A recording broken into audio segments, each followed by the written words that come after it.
Welcome to Kanigiri teachers academy.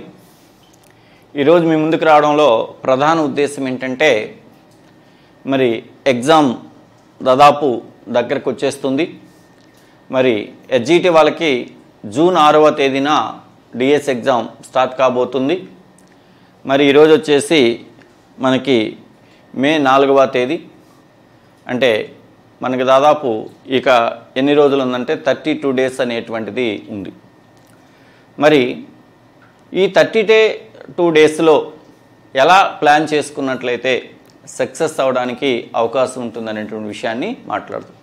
ముఖ్యంగా 3 లేదా 4 సంవత్సరాల నుంచి ప్రిపేర్ అవుతున్నటువంటి అభ్యర్థులకి ఒక ప్లాన్ ఉంటుంది. వాళ్ళు ఆ ప్లాన్ని మార్చుకోవాల్సినటువంటి అవసరం లేదు. ఇప్పుడు అలాగే దీర్ఘకాలికంగా ప్రిపేర్ అవుతున్నప్పటికీ ఏ అంశాలను పట్టించుకోవాలి, ఏ అంశాలను పట్టించుకోకూడదు, అలాగే ఇప్పుడు కొత్తగా ప్రిపరేషన్ మొదలుపెట్టినటువంటి అభ్యర్థులు ఈ సమయంలో ఏ విషయాలకు ఎక్కువగా ప్రాధాన్యత ఇస్తే ప్రయోజనం ఎక్కువగా ఉంటుంది అనే విషయాల గురించి నేను మాట్లాడడానికి వచ్చాను. సాధారణంగా ఒక పోటీ పరీక్షకు అభ్యర్థులు ప్రిపేర్ అయ్యేటప్పుడు వాళ్ళ యొక్క మైండ్ సెట్ ఎలా ఉంటుందంటే, ఎన్ని రోజులు ప్రిపేర్ అయినా కూడా ఎగ్జామ్ డేట్ దగ్గరకు వచ్చే కొద్దీ ఒక రకమైన తెలియని ఆందోళన. ఈ ఆందోళన కారణం ఏంటంటే, సక్సెస్ అవ్వాలనేటువంటి ఒక బలమైన కోరిక ప్రతి అభ్యర్థి మెదడులో కూడా ఎలా ఉంటుందంటే, ఏమైనా సరే నేను ఈసారి డిఎస్సిలో ఉద్యోగం సాధించాలనేటువంటి కోరిక బలంగా ఉంటుంది. ఆ బలమైన కోరికతో పాటు ఒకంత ఒత్తిడికి కూడా లోను కావడం అనేటువంటిది జరుగుతుంది. కాబట్టి ఈ ఒత్తిడి నుంచి మీరు బయటపడాలన్నట్లయితే ఎప్పటికప్పుడు మీరు సెల్ఫ్ మోటివేషన్ చేసుకోవాలి. ఎలా చేసుకోవాలి? నేను గత కొన్ని సంవత్సరాల నుంచి ప్రిపేర్ అవుతున్నాను, సిలబస్ మొత్తాన్ని 2 లేదా 3 సార్లు నేను కంప్లీట్ చేశాను, ఇక ఎన్ని రోజులు సమయం ఉన్నా కూడా ఇంతకంటే నేను ఎక్కువగా సాధించేదేమీ ఉండదు అంటే 1 by 1 రివిజన్ చేస్తూనే ఉన్నారు. కాబట్టి ఈ తక్కువ సమయంలోనే నేను మిగతా విషయాలన్నింటిని కూడా రివిజన్ చేసుకొని సక్సెస్ కాగలుగుతాను అనేటువంటి విషయంలో ఎప్పటికప్పుడు మీరు సెల్ఫ్ మోటివేషన్ చేసుకోవాలి. ఈ సమయానికి సంబంధించి కొంతమంది మీద ఒకంత ఒత్తిడి ఉంటే, మరికొంతమందిలో ముఖ్యంగా కొన్ని జిల్లాల్లో ముఖ్యంగా ఉద్యోగాల సంఖ్య తక్కువగా ఉన్నటువంటి జిల్లాల్లో అభ్యర్థులు ఎక్కువగా ఒత్తిడికి లోనవుతున్నారు. ఈ అప్లై చేసుకునేటువంటి విధానం మీదే లోకలా నాన్ లోకలా అనేటువంటి విధానంలోనే ఎక్కువగా ఒత్తిడికి లోనవుతున్నారు. మరి ఎక్కువ మంది ఆలోచన అంతా కూడా పోస్టుల సంఖ్య ఎక్కడైతే ఎక్కువగా కేంద్రీకృతమై ఉన్నాయో, ఇప్పుడు ఫర్ ఎగ్జాంపుల్ చూస్తే అందరూ నోట వినపడేది ఏంటంటే ఏకైక మాట కర్నూలు కర్నూలు కర్నూలు. ఇప్పుడు నాకు వచ్చేటువంటి ఫోన్ కాల్స్లో కూడా ఎక్కువగా అవే. ఎవరైనా డైరెక్ట్గా వచ్చి అప్రోచ్ అయినా కూడా వాళ్ళు చెప్పే మాట, సార్ కర్నూలు అప్లై చేయమంటారు. కర్నూలు కర్నూలు కర్నూలు అంటే ఎంతమందికి అది అవకాశాన్ని కల్పించగలుగుతుంది? కర్నూలులో ఎంతమంది పోటీ పడినా కూడా ఆ యొక్క ఏదైతే ఓపెన్ కేటగిరీలో ఉన్నాయో ఆ ఓపెన్ కేటగిరీలో ఉండేటువంటి పోస్టులకే కదా. మరి ఓపెన్ కేటగిరీలో ఉండేటువంటి పోస్టుల సంఖ్య 10, 100ల సంఖ్యలో తప్ప వేల సంఖ్యలో లేవు కదా. ఆ వాస్తవిక దృక్పథాన్ని కూడా మీరు ఆలోచన చేసుకొని నిర్ణయం తీసుకోవాలని చెప్పేసి నేను చెప్తున్నాను. అంటే ఎవరైతే మెరిట్ స్టూడెంట్స్ ఉన్నారో ఈ మెరిట్ స్టూడెంట్స్ అందరూ కూడా ఎక్కువగా ఏమైనా సరే ఈసారి నేను పోస్ట్ కోల్పోకూడదు, ఏ జిల్లాలైనా రాసి ఉద్యోగం సాధించాలనేటువంటి కోరిక బలంగా ఉంది. కోరిక ఉండడం మంచిదే, కానీ అదే సమయంలో మనము అప్లై చేసేటువంటి విధానంలో తప్పుడు నిర్ణయాలు కూడా తీసుకోకూడదు. తప్పుడు నిర్ణయాలు తీసుకున్నట్లయితే ఏమవుతుందంటే, ఒక్కొక్కసారి అవకాశాన్ని కోల్పోతే మరలా మనము జీవితాంతం బాధపడవలసి వస్తుంది. అంటే నాకు ఇంత టెట్ స్కోర్ ఉండి కూడా నేను ఇంకొక జిల్లాకి వెళ్ళి పొరపాటు చేశాను, ఇక్కడ మా జిల్లాలో రాసుకుని ఉంటే నాకు జాబ్ వచ్చి ఉండేది అని ఇది ఎవ్వరు కూడా చెప్పలేనటువంటి పరిస్థితి. అభ్యర్థులు అడుగుతున్నారు ఏ జిల్లా రాయాలి అనేటువంటిది. కాబట్టి ఎవరికి వాళ్ళు ఒక సెల్ఫ్ అనాలిసిస్ చేసుకొని వాస్తవిక దృక్పథంలో ముఖ్యంగా ఒక ఎక్స్ అనేటువంటి ఒక జిల్లాలో మీ కేటగిరీలో ఒక 50 ఉద్యోగాలు ఉంటే మీరు పోటీ పడుతూ ఉన్నారు. మరి ఇంకొక జిల్లాలో ఒక 70 ఉద్యోగాలకి పోటీ పడాలని మీరు భావిస్తున్నారు. ఇక్కడ మీరు గమనించాల్సింది ఏంటంటే, మీకు మెంబర్ పరంగా మీ జిల్లాలో 50 కనపడుతున్నాయి, కానీ తక్కువగా ఉండేటువంటి జిల్లాల వైపు మిగతా జిల్లాల అభ్యర్థులు చూడరు. ఇక్కడ సంఖ్య పరంగా మాత్రం మీరు చూస్తున్నారు. మీరు 70 ఉద్యోగాలు ఉన్నాయని దానివైపు పరిగెడుతూ వెళ్తే మిగతా వాళ్ళందరి దృష్టి కూడా దాని మీద ఉండి ఆ యొక్క డెన్సిటీ అంటే మీ మధ్య ఆ కాంపిటీషన్ అనేటువంటిది చాలా ఎక్కువగా ఉండడానికి అవకాశం అనేటువంటిది ఉంది. కాబట్టి మరీ అసలు ఏమీ లేకపోతే ఆలోచన చేయండి. కానీ ఒక మినిమం మెంబర్స్లో ఇప్పుడు మీ జిల్లాలో ఒక 50 ఇంకో జిల్లాలో 70 ఉంటే మీ జిల్లాను దాటుకొని ఇంకో జిల్లాకు పోవాల్సిన అవసరం లేదు. ఇది నా వ్యక్తిగత అభిప్రాయం, రియాలిటీ. అంటే నా అనాలిసిస్లో నేను చెప్తున్నాను. మీ జిల్లాలో 10 ఉండి ఇంకో జిల్లాలో ఓపెన్ కేటగిరీలో 100, 110 ఉంటే అప్పుడు ఆలోచన చేయండి. ఎందుకంటే ఒక 10 రెట్లు ఎక్కువగా ఉన్నాయి. ఆ 10 రెట్లు ఎక్కువగా ఉండేటువంటి దాంట్లో నేను పోటీ పడితే నాకు అవకాశం ఉంటుంది. ఇక్కడ 10 పోస్టులు నాకు రాదు అనుకోండి. అలా కాకుండా మీ జిల్లాలో ఒక 50 ఉద్యోగాలు ఉండి ఇంకొక జిల్లాలో ఒక 60, 70 ఉంటే ఆ 60, 70 కోసం మీరు ఇంకో చోటుకు వెళ్ళొద్దు. ఈరోజు నా దగ్గరికి ఒక స్కూల్ అసిస్టెంట్ మ్యాథమెటిక్స్ క్యాండిడేట్ వచ్చారు. వాళ్ళ జిల్లా పేరు అవి చెప్పను, కానీ వాళ్ళ జిల్లాలో వాళ్ళ కేటగిరీలో వచ్చేసి 11 ఉద్యోగాలు ఉన్నాయి. ఇంకొక జిల్లాలో వచ్చేసి 7 ఉద్యోగాలు ఉన్నాయి ఓపెన్ కేటగిరీలో. తను ఏమంటుందంటే ఆ 7 జిల్లాలు, ఆ 7 ఉద్యోగాలు ఉండేటువంటి చోటుకు వెళ్తే ఆ కాంపిటీషన్ తక్కువ అంట కదా, నేను వెళ్తానంటారు. ఎవరు చెప్పారు ఇప్పుడు కాంపిటీషన్ తక్కువని? గతంలో ఒక జిల్లాని కానీ మనకు ఇప్పుడు ప్రతి జిల్లాలో కూడా ఆ జిల్లా స్థాయికి సంబంధించి కాంపిటీషన్ తీవ్రంగానే ఉంది. ఎందుకంటే ప్రతి జిల్లాలో ఉన్నటువంటి అభ్యర్థులు గత 3-4 సంవత్సరాల నుంచి ప్రిపేర్ అవుతూనే ఉన్నారు. పోటీ అనేటువంటిది ఎక్కడ తక్కువగా ఏం లేదమ్మా. మీరు అలా తక్కువ అంచనా వేసుకోవద్దు. పలానా జిల్లాలో పోటీ తక్కువ, పలానా జిల్లాలో పోటీ ఎక్కువ అని. ఇప్పుడు అన్ని జిల్లాల్లో పోటీ అనేటువంటిది ఒకే రకంగా ఉంది. దాదాపు ఒక 2 or 3 పాయింట్స్ అటు ఇటుగా చూస్తే. ఎందుకంటే ఈ టెట్ పరీక్ష విధానాలను మనం గమనిస్తే ఆ టాప్ స్కోర్ వచ్చినటువంటి అభ్యర్థులు ప్రతి జిల్లాలో కూడా ఉన్నారు. ఈ విషయాలన్నింటినీ దృష్టిలో పెట్టుకొని జాగ్రత్తగా మీరు లోకల్, నాన్ లోకల్ అప్లై చేసుకునేటప్పుడు అడుగులు వేయవలసిందిగా కోరుచున్నాం. సరే, ఈరోజు ప్రధానంగా మీ ముందుకు వచ్చింది ఏంటంటే ఒక 5-10 నిమిషాలు ఈ యొక్క హెచ్జిటి సిలబస్ అనేది చాలా హెవీగా ఉంటుంది. మరి ఇందులో ఎక్కువగా మీరు ప్రాధాన్యత ఇవ్వాల్సినటువంటి అంశాలు ఏంటి, తక్కువ ప్రాధాన్యత ఇవ్వాల్సినటువంటి అంశాలు ఏంటి, కొన్ని ఉంటాయి. వాటికి ఎంత తక్కువ ప్రాధాన్యత ఇస్తే అంత మంచిది. తెలియక కొంతమంది ఏంటంటే ఇప్పుడు ఫర్ ఎగ్జాంపుల్ ఇంగ్లీషే ఉంది, ఇంగ్లీష్లో గ్రామర్ ఉంటుంది, అలాగే పోయిట్స్ అని చెప్పేసి ఉంటుంది. ఆ పోయిట్స్ అనేటువంటివి, ఇంగ్లీష్కి సంబంధించినటువంటి ఆ పోయిట్స్ అనేటువంటివి ఎంత తక్కువ ప్రాధాన్యత ఇస్తే అంత మంచిది. 6వ తరగతి నుంచి 10వ తరగతి వరకు ఉండేటువంటి ఇండెక్స్ ఏదైతే ఉంటుందో ఆ ఇండెక్స్లో ఉండేటువంటి పోయిట్స్ లెసన్స్ లేదా ప్రోజ్ లెసన్స్ ఏవైతే ఉందో దానికి సంబంధించినటువంటి ఆథర్స్ ఎవరైతే ఉన్నారో వాళ్ళను గుర్తుపెట్టుకొని వాళ్ళకి సంబంధించినటువంటి ఏమైనా బుక్స్ ఉన్నట్లయితే ఆ బుక్స్ గుర్తుపెట్టుకొని, వాళ్ళకి సంబంధించిన ఏదైనా ప్రైజెస్ లేదా అవార్డ్స్ ఉన్నట్లయితే అవి గుర్తుపెట్టుకొని, వాళ్ళకి సంబంధించిన కాంట్రిబ్యూషన్స్ ఏవైనా ఉన్నట్లయితే వాటి వరకు ఒక నోట్ చేసుకుంటూ, ఒక రకంగా చెప్పాలంటే ఆ 6వ తరగతి నుంచి 10వ తరగతి వరకు ఉండేటువంటి ఇంగ్లీష్ టెక్స్ట్ బుక్లో ఆ ఇండెక్స్ ఏదైతే టైటిల్ ఉంటుందో ఆ టైటిల్లో ఉండే నేర్చుకుంటే సరిపోతుంది. కానీ అభ్యర్థులను తప్పుదోవ పట్టించాలనే ఉద్దేశంతో ఈ మధ్యకాలంలో నేను గమనిస్తూ ఉన్నాను. హెచ్జిటి అభ్యర్థులకి లిటరేచరీ చెప్పించబడును, హెచ్జిటి అభ్యర్థులకు సంబంధించి లిటరేచర్ అంటే ఇంగ్లీష్ లిటరేచరీ బుక్ అని చెప్పేసి. మరి ఆ ఇంగ్లీష్ సాహిత్యం అనేటువంటిది మరి హెచ్జిటి అభ్యర్థులకి అవసరమా?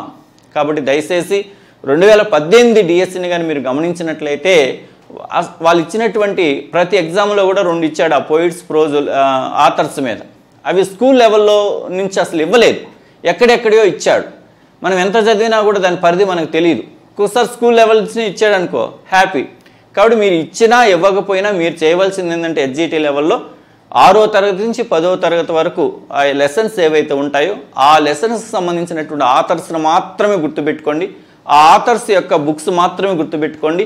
ఆ ఆథర్స్ యొక్క కాంట్రిబ్యూషన్స్ను మాత్రమే గుర్తుపెట్టుకోండి. కానీ ఎవరో ఒక గంటలో ఇంగ్లీష్ లిటరేచర్ మొత్తం మనకు ఎక్కిచ్చేస్తాడంట, లేదా 50 పేజీలు చదివితే ఇంగ్లీష్ లిటరేచర్ మొత్తం మనకు వచ్చేస్తుంది అనుకుంటే ఎవరైతే మీకు చెప్తారో ఆ చెప్పే వ్యక్తి కూడా ఇంగ్లీష్ లిటరేచర్ మీద డెప్త్గా క్వశ్చన్స్ ఇస్తే ఆన్సర్ చేయలేరమ్మా. మీరు స్కూల్ అసిస్టెంట్ ఇంగ్లీష్కి ప్రిపేర్ కావడం లేదు, హెచ్జిటికి ప్రిపేర్ అవుతున్నారు.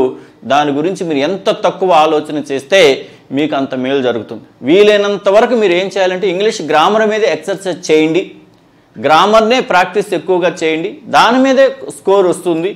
అలాగే టెక్స్ట్ బుక్లో ఉండేటువంటి ఆ ప్రోజ్ లేదా పోయిట్స్ ఇంగ్లీష్ లెసన్స్ ఏవైతే ఉంటాయో వాటి ఆథర్స్ మాత్రం గుర్తుపెట్టుకోవడానికి ప్రయత్నించండి తప్ప దానికోసం మీరు వెంపర్లాడవద్దు.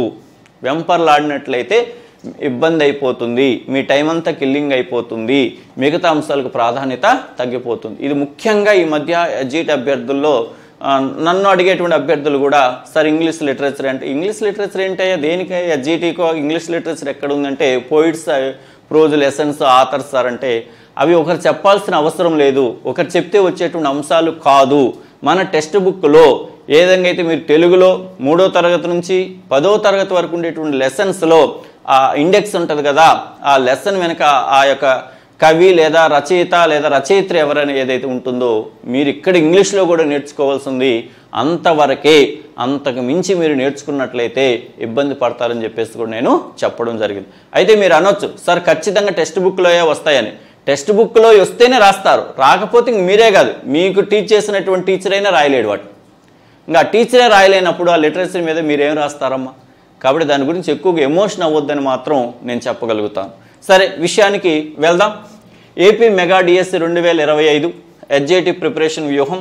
మరి తక్కువ సమయంలో ఉద్యోగం సాధించడం వల్ల నాకు తెలిసినటువంటి ఒక 5-10 అంశాలతో మీ ముందుకి వస్తున్నాను. జస్ట్ కొన్ని విషయాలు మాట్లాడుకుందాం మనం. మరి మీ అందరికి కూడా ఎగ్జామినేషన్ యొక్క ప్యాటర్న్ తెలిసిందే, తెలియందేమి కాదు.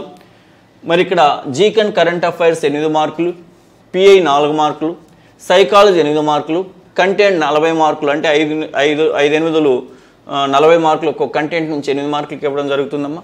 మెథడాలజీ వచ్చేసి 20 మార్కులు. అంటే 5-4 20, ఒక్కొక్క మెథడాలజీ నుంచి 20 మార్కులు. ఇక్కడ డిఎస్సిలో ఇప్పుడు ఎస్జిటికి సంబంధించిన డిఎస్సిలో మెథడాలజీ అనేటువంటిది కీలక పాత్ర పోషిస్తుందమ్మా. అంటే మిగతా సబ్జెక్టులతో పోలిస్తే మెథడాలజీ యొక్క సిలబస్ తక్కువ, మార్కులు వచ్చేసి ఎక్కువ. కంటెంట్లో మనం చదివే కంటెంట్లో 1/4 మెథడాలజీ. ఆ 1/4 ఉండేటువంటి మెథడాలజీని కానీ మనం చదివితే కంటెంట్లో సగం స్కోర్ అంతా మనకి మెథడాలజీ వస్తుంది. ఇప్పుడు సోషల్ తీసుకోండి, 3వ తరగతి నుంచి 8వ తరగతి వరకు మరియు 9వ 10వ తరగతిలో లింక్డ్ ఐటమ్స్ అన్నీ చదివితే మనకు వచ్చేది 8 మార్కులు. సింపుల్ ఒక చిన్న మెథడాలజీ టెక్స్ట్ బుక్ చదివితే మనకు వచ్చేది 4 మార్కులు. ఆ మెథడాలజీ గురించి నేను ఇంకొక వీడియోలో మీకు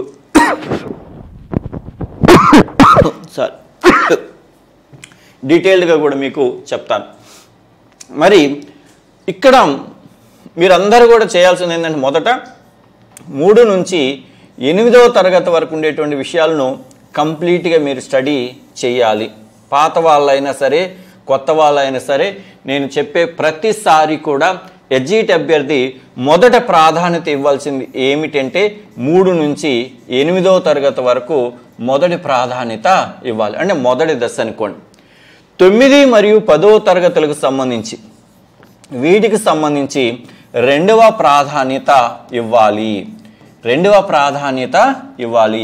8వ తరగతి వరకు కంప్లీట్ అయింది. నాకు 8వ తరగతి వరకు నేను అన్ని విషయాలు అవగాహన చేసుకున్నాను అన్న తర్వాతే 9, 10 తరగతి విషయాల గురించి ఆలోచన చేయాలి. ఏ సబ్జెక్ట్ కూడా మనం 8వ తరగతి వరకు పూర్తి చేయకుండా వెళ్ళేసి ఆ 9, 10 తరగతులను పట్టుకోవడం వల్ల ఉపయోగం అనేటువంటిది ఉండదు. మనకిచ్చిన సిలబస్ అయితే 8వ తరగతి వరకు మాత్రమే మనకిచ్చిన సిలబస్సు. 2018 లాగా 9, 10 తరగతుల మీదే మొత్తం ఇస్తారు. 1-2 ప్రశ్నలు ఇస్తారు, మొత్తం ఇస్తారని మీరు భయపడాల్సిన అవసరం లేదమ్మా. నేను గత వీడియోలో చెప్పినట్టు ఇప్పుడు కూడా చెప్తున్నాను. 2018లో జరిగినటువంటి ఎగ్జామ్ పేపర్ తయారీ విధానం అనేటువంటిది పొరపాటు జరిగింది తప్ప సిలబస్కి అనుగుణంగా ఆ పేపర్ ఇవ్వలేదు. కాబట్టి మనకు అలా కనపడుతుంది. కానీ ప్రతిసారి అలా పొరపాటు జరుగుతుందని మనం అనుకోవాల్సిన అవసరం లేదు. అలానే మీరు నిర్లక్ష్యంగా ఉండండి, చదవద్దని నేను చెప్పట్లేదు. కానీ 8వ తరగతి వరకు మాత్రమే మొదటి ప్రాధాన్యత బాగా ఇచ్చి ఆ తర్వాత మాత్రమే 9, 10 తరగతుల గురించి మాట్లాడదాం. ఇంకొక విషయాన్ని కూడా చెప్తున్నాను. ఎవరైతే ఇప్పుడు ప్రిపరేషన్ కొత్తగా మొదలు పెడుతున్నారో వాళ్ళు మాత్రమే 3 నుంచి 8వ తరగతి వరకు మాత్రమే చదివినా కూడా మీకు సమయం సరిపోదు. కాబట్టి అసలు 9, 10 తరగతి విషయాల గురించి మీరు పట్టించుకోవద్దు. ముఖ్యంగా మీరు మార్కెట్లో ఇప్పుడు పుస్తకాలు కొనుక్కునేటప్పుడు కూడా ఇక పుస్తకాలు కూడా ఎలా ఉంటాయంటే 10th క్లాస్ వరకు ఒకే అంశంలో ఇచ్చేసి ఉంటారు. అందులో క్లాసులు కూడా మెన్షన్ చేస్తుంటారు. కాబట్టి కొత్తగా ప్రిపేర్ అయ్యేటువంటి అభ్యర్థులందరూ కూడా మొదట 8వ తరగతి వరకు మాత్రమే ఇప్పుడు నేర్చుకోండి. 9, 10 తరగతుల విషయాల్లో మీరు వాటిని నేర్చుకోవడం అనేటువంటిది ఇప్పుడు ఉన్నటువంటి సమయంలో మీకు సాధ్యము కాదు. నెక్స్ట్ వన్, మరి ఇందులో part 1 general knowledge and current affairs 8 మార్కులు. మనకి ఈ యొక్క ఎప్పుడు కూడా పోటీ పరీక్షల్లో జీకెన్ కరెంట్ అఫైర్స్ యొక్క రేషియో ఎలా ఉంటుందంటే 60% అలాగే 40% అనేటువంటిది ఈ విధానంలో ఉంటుంది. ఎప్పుడు కూడా 60-40% ఉంటుంది. అంటే ఒక 10 ప్రశ్నలు ఉన్నట్లయితే ఆ 10 ప్రశ్నల్లో ఒక 6 ప్రశ్నలు స్టాండర్డ్ జీకే నుంచి వస్తే ఒక 4 ప్రశ్నలు, లేదా ఒక 6-7 స్టాండర్డ్ జీకే నుంచి వస్తే ఒక 3-4 వచ్చేసి మనకు కరెంట్ అఫైర్స్ నుంచి ఇవ్వడం అనేటువంటి జరుగుతుంది. ఇక్కడ మనకు 8 మార్కులు కదా జీకే అండ్ కరెంట్ అఫైర్స్ అనేటువంటిది. 8 మార్కులు అంటే 16 ప్రశ్నలు.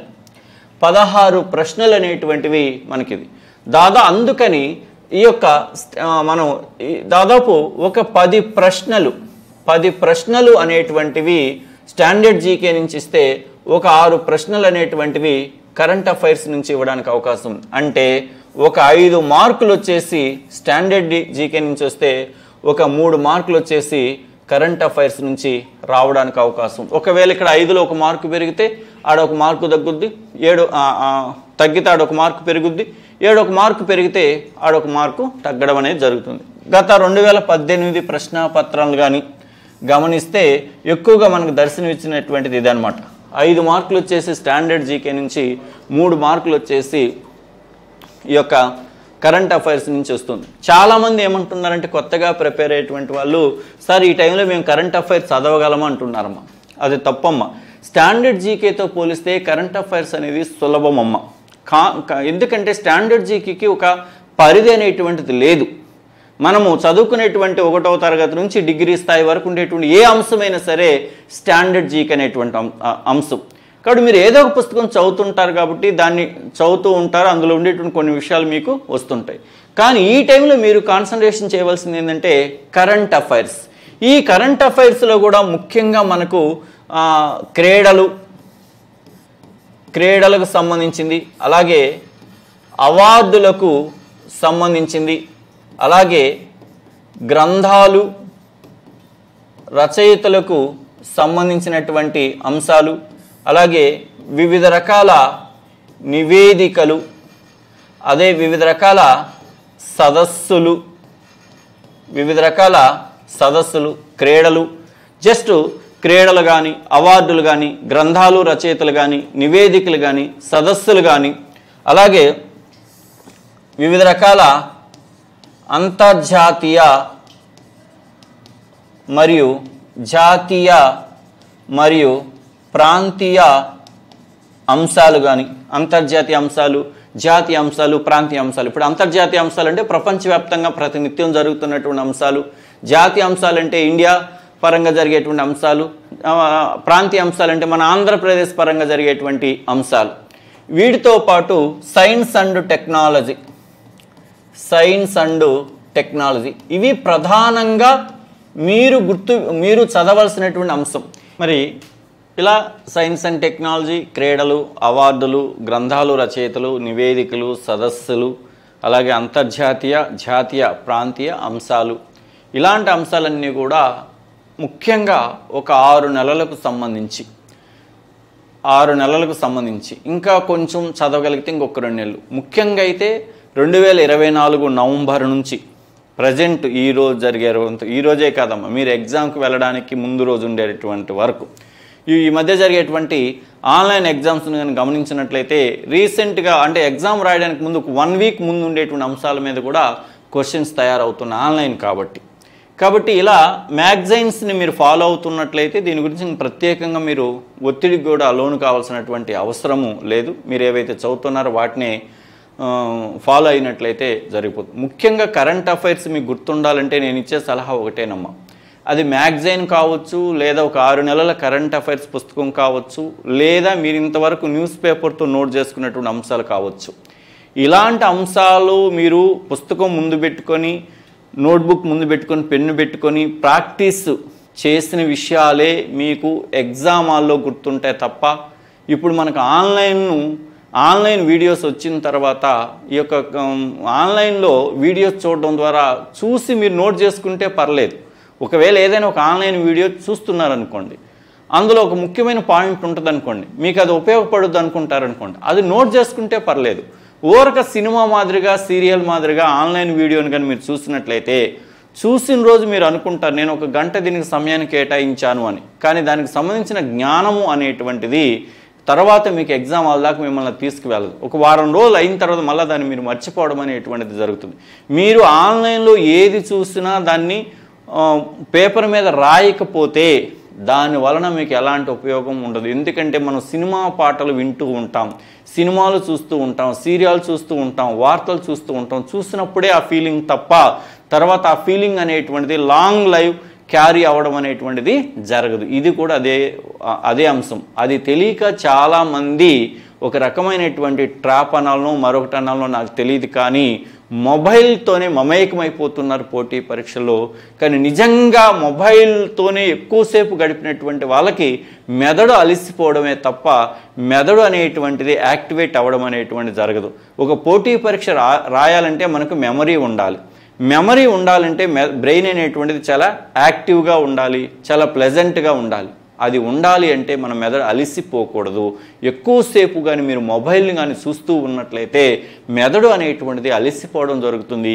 మీకు తెలియకుండానే నష్టం అనేటువంటిది జరుగుతుందమ్మ. కాబట్టి ఇకనైనా ఈ నెల రోజులైనా సరే మీరు ప్రిపరేషన్ అయ్యేటువంటి విధానంని కొంచెం చేంజ్ చేసుకోమని నేను చెప్పగలుగుతాను.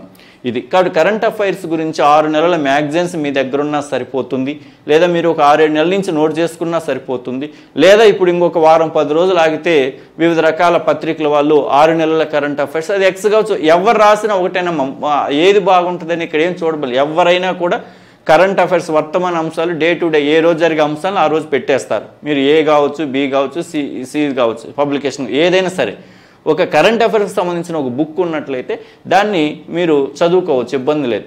ఇప్పుడు కొన్నా కూడా చదువుకోవచ్చు. ఎందుకంటే రోజు గంట లేదా 2 గంటలు నైట్ టైంలో దాన్ని కేటాయించినట్లయితే మీకు ఒకరోజు నేను ఓన్లీ కరెంట్ అఫైర్స్ని ఎలా ప్రిపేర్ అవ్వాలనేటువంటి దాని మీద కూడా ఒక వీడియో మీకు నేను చేయడం అనేటువంటిది జరుగుతుంది. Okay, next one perspectives in education. మరి పర్స్పెక్టివ్ ఇన్ ఎడ్యుకేషన్కి సంబంధించి ఇక్కడ మనకు 4 మార్కులు అంటే 4 మార్కుల కంటే ఎన్ని క్వశ్చన్స్ అమ్మా? 8 క్వశ్చన్స్. ఇక్కడ మనకు 6 యూనిట్లు ఇవ్వడం జరిగింది. నేను ఇంతకుముందు కూడా మీకు చెప్పాను, ఈ యొక్క పర్స్పెక్టివ్ ఇన్ ఎడ్యుకేషన్ అనేటువంటిది సగం సిలబస్ మీరు ఆల్రెడీ టెట్లో చదివారు. ఏంటంటే 4వ యూనిట్, 5వ యూనిట్, 6వ యూనిట్ అనేటువంటిది మీరు టెట్కు చదివినటువంటి అంశాలే. 4వ యూనిట్,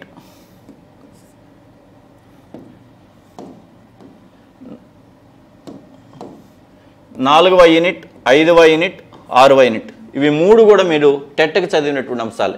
ఇప్పుడు కొత్తగా మీరు చదివేది ఏంటి? History of education, teacher empowerment, educational concerns in contemporary India.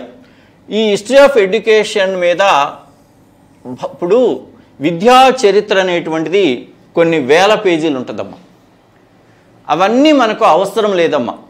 మనం ఒక పరీక్షకు ప్రిపేర్ అవుతున్నామంటే మీ స్థాయిలో మీరు డిఈడి లేదా మీ స్థాయిలో మీరు బీఈడిలో ఏది చదువుకున్నారో దాని పరంగా మాత్రమే ఆలోచన చేయండి తప్ప మొత్తం అని చెప్పేసి మీరు హిస్టరీ ఆఫ్ ఎడ్యుకేషన్ అని చెప్పేసి కొత్త పాయింట్లని మీరు వెంపర్లాడొద్దు. మీరు ఎన్ని పాయింట్లు కొత్త పాయింట్లు మీరు వెంపర్లాడినా అది కాకుండా కొత్త పాయింట్ ఇచ్చినట్లయితే మనం దీనికి సంబంధించి ఎగ్జామినేషన్లో ఆన్సర్ చేయలేం. నా ఒపీనియన్ ఏంటంటే హిస్టరీ ఆఫ్ ఎడ్యుకేషన్కి మీరు పరిధిని ఎంత తగ్గించుకుంటే అంత బెటర్.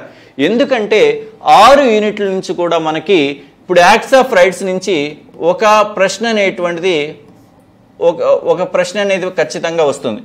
నేషనల్ కరికులం ఒకటి లేదా 2 ప్రశ్నలు అనేటువంటివి యాక్ట్స్ ఆఫ్ రైట్స్ నుంచి వస్తాయి.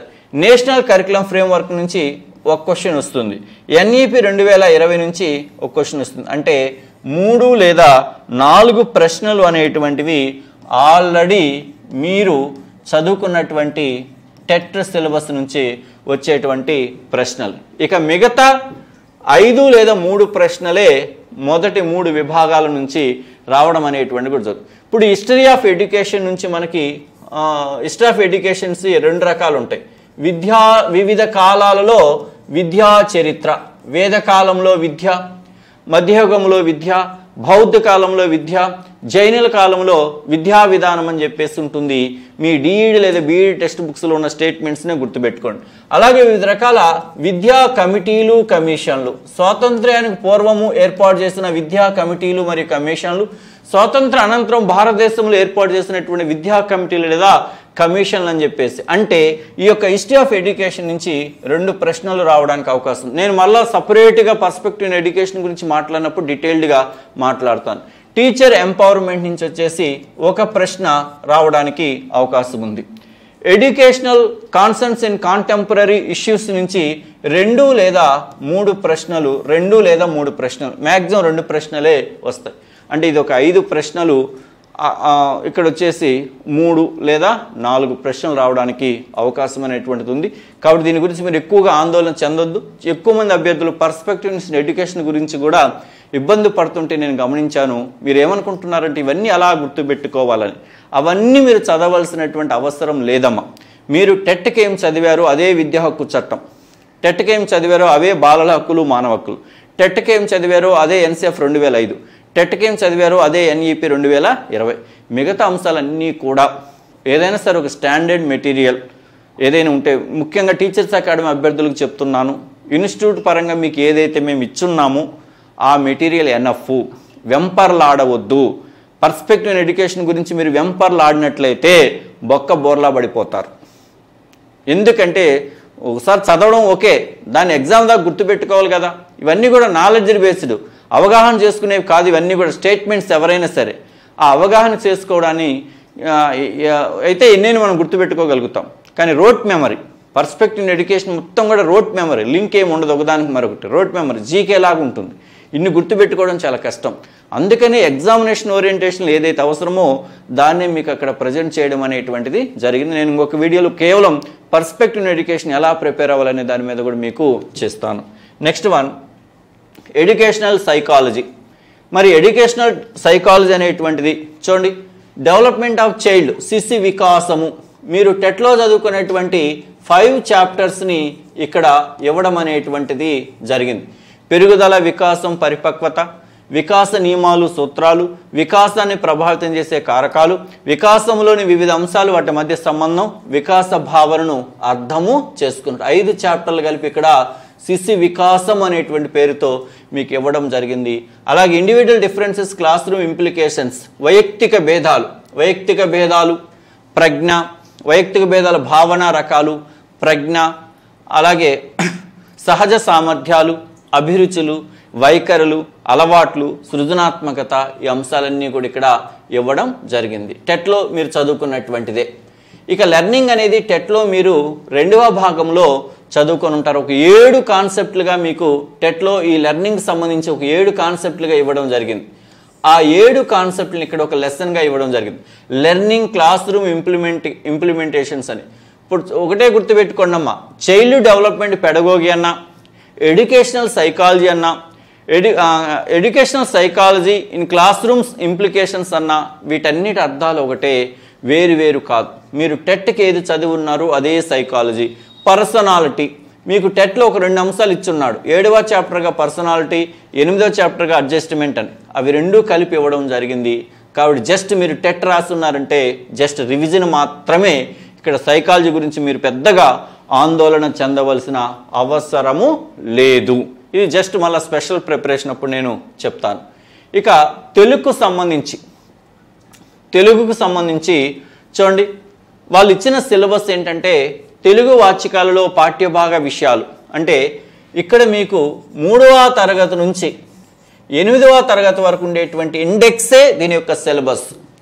తెలుగు వాచికాలు, పాఠ్య పుస్తకాలు, 3వ తరగతిలో ఉన్న లెసన్స్, ఆ లెసన్కి సంబంధించిన కవి లేదా కవయిత్రి రచయిత, 4, 5, 6, 7 ఆ పాఠ్యాంశాలకు సంబంధించిన ఇతి వృత్తాలు ఏమున్నాయి, ఇతి వృత్తాల మీద ఇస్తుంటారు. ఆ లెసన్కి సంబంధించిన నేపథ్యాలు, పాత్రలు, దీన్నే మనం తెలుగు లెసన్స్లోకి వెళ్ళాలంటాం. ఇది కొత్తగా ప్రిపేర్ అయ్యేటువంటి అభ్యర్థులు ఈ యొక్క తెలుగు లెసన్స్ జోలికి మీరు ఎవరు కూడా వెళ్ళవద్దమ్మా. అది ఇప్పట్లో సాధ్యమయ్యేటువంటి పని కాదు. ప్రతి లెసన్లో కూడా 3వ తరగతి నుంచి 8వ తరగతి వరకు ప్రతి లెసన్స్లో ఉండేటువంటి ఇండెక్స్లో ఉండేటువంటి కవులు, ఆ లెసన్ రాసినటువంటి కవి లేదా రచయిత లేదా రచయిత్రి లేదా ఆ పాఠ్యాంశం యొక్క నేపథ్యం లేదా ఇతివృత్తం ఏంటి అనేటువంటి మాత్రమే నేర్చుకోండి తప్ప లెసన్స్లోకి వెళ్ళి పాత్రలు, ఆ కథా సారాంశం ఏంటి, ఎవరితో ఏమన్నారు, ఎందుకన్నారు, వాటి యొక్క పాత్రల స్వభావాలు, కొత్త అభ్యర్థులు ఎవ్వరు కూడా వాటిని గురించి మీరు పట్టించుకోవద్దమ్మా. కేవలము పాఠ్యాంశాలు, ఇక్కడ మీరు ఇండెక్స్లో ఉండేటువంటి పాఠ్యాంశాలు, ఆ పాఠ్యాంశాలకు సంబంధించిన కవులు, ఆ పాఠ్యాంశాలకు సంబంధించినటువంటి ఇతి వృత్తాలు, ఇది మీకు ఇండెక్స్లో ఉంటుందమ్మా.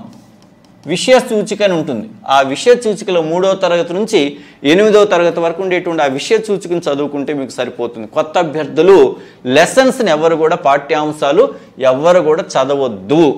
కొత్త అభ్యర్థులు కానీ చదివినట్లయితే మీరు ఇబ్బంది పడతారు. లాంగ్ ప్రిపరేషన్లో ఉన్న వాళ్ళు మాత్రం ఆల్రెడీ చదివి ఉంటారు కాబట్టి వాళ్ళు రివిజన్ చేసుకోండి. కానీ కొత్త అభ్యర్థులు 1-2 ప్రశ్నలు ఇవ్వచ్చు.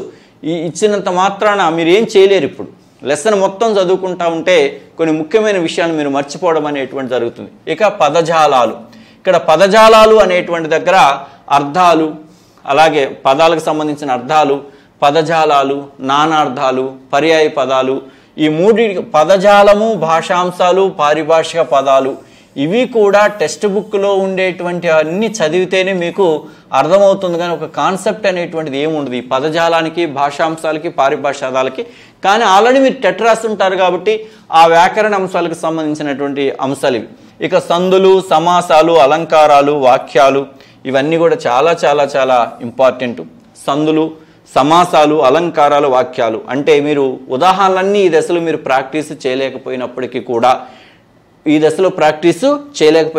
కూడా, జస్ట్ వాటి యొక్క భావన, ఇప్పుడు వాక్యాలు ఉన్నాయి, ఈ వాక్యాలకు సంబంధించినటువంటి భావనను మీరు అర్థం చేసుకోగలిగితే, వాక్యాల్లో రకాలు ఉన్నాయి, ఆ రకాల మీద ప్రతి ఎగ్జామ్లో కూడా 2 ప్రశ్నలు ఇవ్వడం అనేటువంటిది జరుగుతుంది. కాబట్టి ముఖ్యంగా ఇక్కడ నేను చెప్పదలసిన అంశం ఏంటంటే, కొత్తగా ప్రిపేర్ అయ్యేటువంటి అభ్యర్థులు ఎవ్వరు కూడా తెలుగు లెసన్స్లో ఉండేటువంటి విషయాల జోలికి వెళ్ళొద్దు. అంటే పాఠ్యాంశం యొక్క సారాంశానికి వెళ్ళొద్దు, పాఠ్యాంశ మూలంలోకి వెళ్ళొద్దు. కేవలం టెక్స్ట్ బుక్ వెనుకున్నటువంటి ఎక్సర్సైజ్ని వర్క్ చేసుకోండి.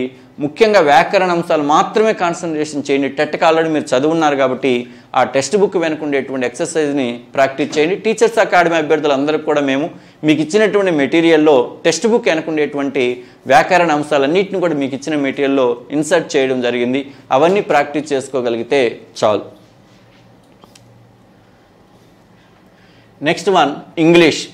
ఇంతకుముందే మనం ఆల్రెడీ నేను స్టార్టింగ్లోనే మాట్లాడాను. ఇప్పుడు ఎక్కువగా ఇంగ్లీష్లో అభ్యర్థులు ఇబ్బంది పడేటువంటి అంశాలు ఏంటంటే, మొదటి అంశం, దీన్ని క్యాచ్ చేసుకోవడానికి చాలామంది ప్రయత్నాలు చేస్తున్నారు. దీని మీద ప్రత్యేక క్లాసులు అంటున్నారు. దీని మీద క్లాసు ఏమి ఉండదమ్మా. అక్కడికి వెళ్ళి మీరు కూర్చున్నా వాళ్ళు మీకు చెప్పేది ఏంటంటే, ఆ 3వ తరగతి నుంచి 8వ తరగతి వరకు ఉండేటువంటి ఆ యొక్క లెసన్స్ ఏవైతే ఉంటాయో ఆ లెసన్స్ పేరు రాసి వాళ్ళు ఎదురుగా ఆ లెసన్ యొక్క ఆథర్ పేరు రాస్తారు. దానికోసం మీరు ఇంకో చోటుకు వెళ్ళి కూర్చోవాలన్నా అది మీకు టైం వేస్ట్ తప్ప దానివల్ల మీకు ఎలాంటి ఉపయోగం అనేటువంటిది ఉండదు. కాబట్టి మీరు ఏదైనా ఇంగ్లీష్ మెటీరియల్ మీ దగ్గర ఉన్నా అవన్నీ ఆ మెటీరియల్లో ఇచ్చుంటారు. వాటిని మీరు బైహార్డు చేయవలసిందే. దానికి మించిన వేరే మార్గము లేదు. ఆ టెక్స్ట్ బుక్లో ఉండేటువంటి లెసన్స్ సంబంధించిన ఆథర్స్ తప్ప మిగతా ఇవేవి కూడా మీరు చదవద్దు. చదివితే మీరు ఇబ్బంది పడతారు. ఇది నేను ఎందుకు చెప్తున్నాను అంటే, గత ఎగ్జామ్ దృష్ట్యా నేను మాట్లాడుతున్నాను. గత 2018లో ఏదేదో కొత్త అంశాలు ఇచ్చాడు. గూగుల్లో సెర్చ్ చేసినా కూడా దొరకనటువంటి అంశాలు. కాబట్టి జస్ట్ ఒక పోటీ పరీక్షకు ఒకటమ్మా, ఏ పోటీ పరీక్షకైనా సరే ఒక 10% కొత్త అంశాలు ఉండొచ్చు, అది కామన్. మనం 90% ఆన్సర్ చేస్తే మనకు జాబ్ రాదా? 90 కాదు 80% ఆన్సర్ చేస్తే మనకు జాబ్ రాదా? కాబట్టి మీరు ఈ 90% వదిలేసి ఈ 10% వెంట వెంపర్లాడుతూ ఉంటారు.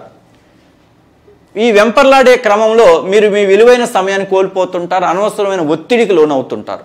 కాబట్టి ఎవరైనా సరే డిఎస్సికి ప్రిపేర్ అయ్యేటువంటి టీచర్స్ అకాడమీ అభ్యర్థులకైనా సరే, ఇతర అభ్యర్థులకైనా సరే నేను చేసేటువంటి విన్నపం, నేను ఇచ్చేటువంటి సజెషన్ ఏంటంటే, ఆ పోయిట్స్కి సంబంధించి మీ ఇంగ్లీష్ టెక్స్ట్ బుక్లు ఏవైతే ఉన్నాయో వాటికే పరిమితం అవ్వండి తప్ప దానికి మించి వెంపర్లాడవద్దని నేను చెప్తున్నాను. ఎందుకంటే వీటి మీద పుస్తకాలు రిలీజ్ చేస్తున్నారు, స్పెషల్ క్లాసులు అని చెప్పేసి అనౌన్స్ చేస్తున్నారు. వీటి మీద మీరు ఇబ్బంది పడడం అనేది జరుగుతుంది. తర్వాత అంటే ఏం లేదు, ఎవరు చెప్పినా కూడా పుస్తకంలో ఉండేది మీరు చదువుకోగలుగుతారు.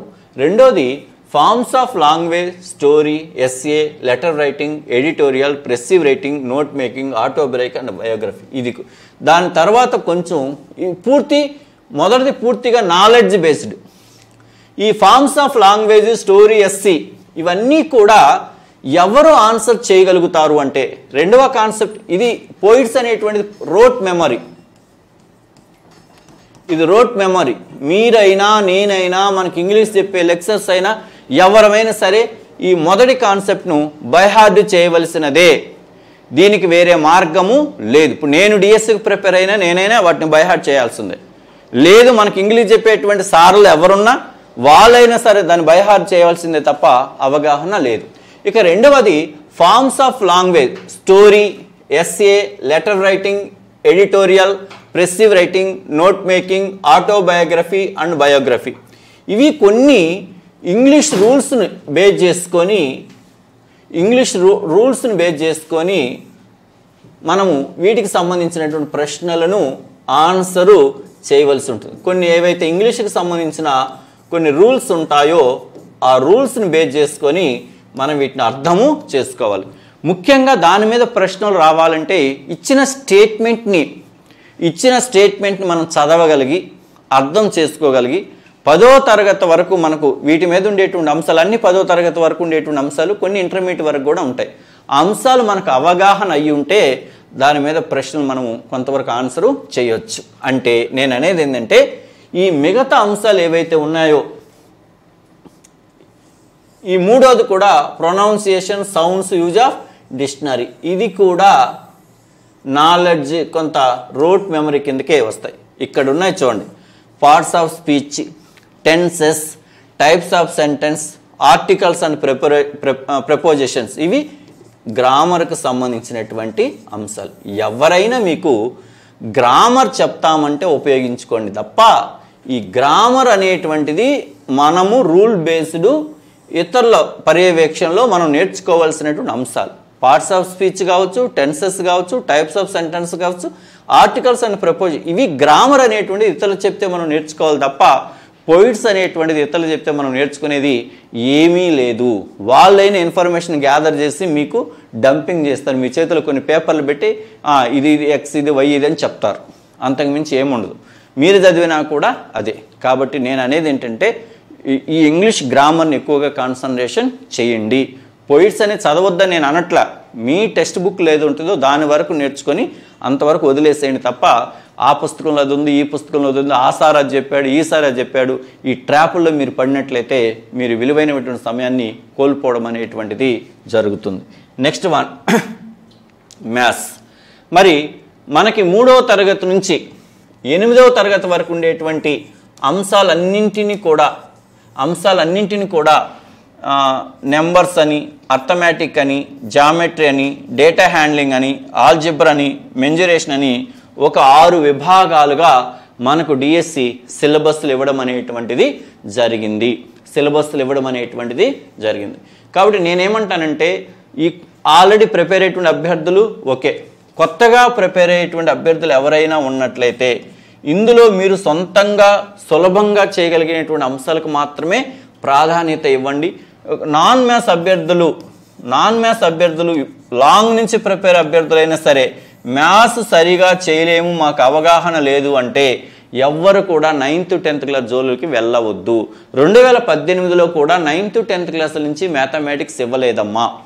కేవలం సైన్స్, సోషల్ మీద ఇచ్చారు తప్ప మ్యాథ్స్ మీద ఇవ్వలేదు. తెలుగు మీద కూడా 9th 10th క్లాసుల మీద ఇవ్వలేదు. ఎందుకంటే సిలబస్ లేదు. కాబట్టి 8వ తరగతి వరకు కొత్తగా ప్రిపేర్ అయ్యేటువంటి వాళ్ళందరూ కూడా 8వ తరగతి వరకు ఉండేటువంటి మ్యాథ్స్ని కాన్సన్ట్రేషన్ చేయండి. ఇక లాంగ్ ప్రిపరేషన్ అనేటువంటి వాళ్ళు ఆల్రెడీ చేస్తుంటారు కదా, రివిజన్గా ఉంటుంది.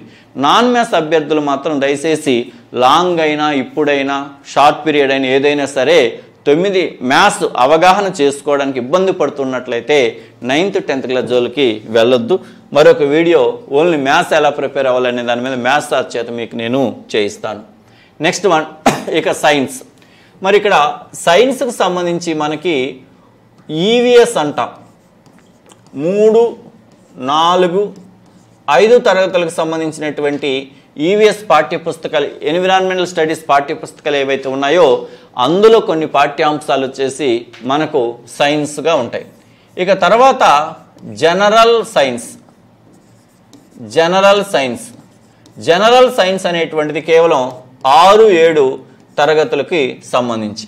ఈ జనరల్ సైన్స్లో బయాలజికల్ సైన్స్ ఉంటుంది, అలాగే ఫిజికల్ సైన్స్కి సంబంధించినటువంటి అంశాలు కూడా ఉంటాయి. 6-7 తరగతుల్లో సామాన్య శాస్త్రం అని చెప్పేసి ఉంటుంది, మనకి బయాలజీ ఉంటుంది మరియు ఫిజికల్ సైన్స్కి సంబంధించిన పాఠ్యాంశాలు కూడా ఉంటాయి. ఇక బిఎస్ అని 8th క్లాసు, అలాగే ఫిజికల్ సైన్స్ అని చెప్పేసి 8th క్లాసు 2 పాఠ్య పుస్తకాలు ఉంటాయి. అంటే ఇక్కడ చూడండి 6-7కు సంబంధించి రెండు పాఠ్య పుస్తకాలు, అంటే మనకి సెమిస్టర్ 1 సెమిస్టర్ 2 కాబట్టి అలా చూసినట్లయితే ఒక 4 పాఠ్య పుస్తకాలు వస్తాయి. ఒకవేళ అదంతా ఒక టెక్స్ట్ బుక్ అనుకుంటే 8th క్లాస్ ఒకటి, ఫిజికల్ సైన్స్ ఒకటి, ఇది ఒక 2 పాఠ్య పుస్తకాలు వస్తాయి. మొత్తం కూడా 5 పాఠ్య పుస్తకాలు. ఇక్కడ 3, 4, 5 ఈవీఎస్లో సైన్స్ సోషల్ 2 కూడా వస్తాయి. 6వ తరగతి సైన్స్, 7వ తరగతి సైన్స్, 8వ తరగతి బయాలజీ, అలాగే 9వ తరగతి ఫిజికల్ సైన్స్. ఈ అంశాలన్నింటినీ కూడా మనకి ఏం చేశాడంటే సిలబస్లో లివింగ్ వరల్డ్ అని యూనిట్ ఇచ్చి కొన్ని పాఠ్యాంశాలు, లైఫ్ ప్రాసెస్ జీవన విధానాలను ఇచ్చి కొన్ని పాఠ్యాంశాలు, న్యాచురల్ ఫినామినా అని ఇచ్చేసి కొన్ని పాఠ్యాంశాలు, ట్రాన్స్పోర్టేషన్ అండ్ కమ్యూనికేషన్ అని చెప్పేసి కొన్ని పాఠ్యాంశాలు, ప్రొఫెషన్స్ అండ్ సర్వీసెస్ అని చెప్పేసి కొన్ని పాఠ్యాంశాలు. ఇక్కడ transportation and communication, professions and services అనేది 3, 4, 5 తరగతిలో ఉండేటువంటి ఈవీఎస్ పాఠ్యాంశాల కోసం ఇవ్వడం అనేటువంటిది జరిగింది. అంటే ఇక్కడ మనకి 6వ తరగతి నుంచి 8వ తరగతి వరకు ఉండేటువంటి సైన్స్ మొత్తాన్ని బయాలజీని 2 పార్ట్లుగా ఇవ్వడం జరిగింది. లివింగ్ వరల్డ్ మరియు లైఫ్ ప్రాసెస్ అనేటువంటి 2 పార్ట్లుగా బయాలజీని ఇవ్వడం జరిగింది. ఫిజికల్ సైన్స్ మొత్తాన్ని కూడా న్యాచురల్ ఫినామినా, సహజ దృగ్విషయాలు అనేటువంటి థీమ్, ఇతివృత్తంతో ఇవ్వడం అనేటువంటిది జరిగింది. ఇక్కడ మనకి ఈ 8 ప్రశ్నలు ఏవైతే ఉన్నాయో, 8 మార్కులకి ఏవైతే ఉన్నాయో, ఈ 8 మార్కుల్లో 1 మార్క్ ఈవీఎస్ నుంచి వస్తుంది, 1 మార్క్ ఈవీఎస్ నుంచి వస్తుంది, అలాగే ఒక 3 మార్కులు వచ్చేసి బయాలజికల్ సైన్స్ నుంచి వస్తుంది, మరో 3 మార్కులు వచ్చేసి ఫిజికల్ సైన్స్ నుంచి, అంటే 3 లేదా 4, అక్కడ 3 ఇక్కడ 4 ఏదైనా కావచ్చు. లేదా కామన్గా చూస్తే ఒక 4 మార్కులకు వచ్చేసి బిఎస్, ఒక 4 మార్కులకు వచ్చేసి ఫిజికల్ సైన్స్ అనేటువంటిది వస్తుంది.